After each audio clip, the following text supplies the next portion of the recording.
শয়তান আল্লাহকে চ্যালেঞ্জ দিয়েছিল, আল্লাহ আপনি তো জান্নাতে ঢোকাতে পারবেন না, এতগুলো জান্নাত কেন বানালেন? জাহান্নাম আরো বেশি হলে ভালো হতো। আল্লাহ বললেন কেন?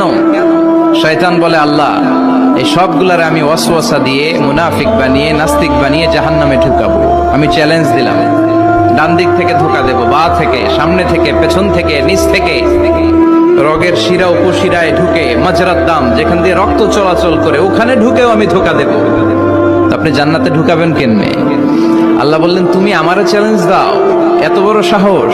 আমি তো সব রাজার বড় রাজা, মহারাজা। চিৎকার করে বলেন ঠিক কিনা? মহারাজার সাথে চ্যালেঞ্জ দেয়া যায় না।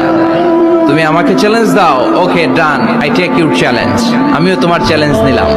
তুমি আজীবন ধোকা দিবা, আজীবন তুমি গোমরা করবা, বেনামাজি বানাবা, জালিম বানাবা, কিন্তু আমার বান্দা কোনো তাফসীরুল কোরআনের মাহফিলে এসে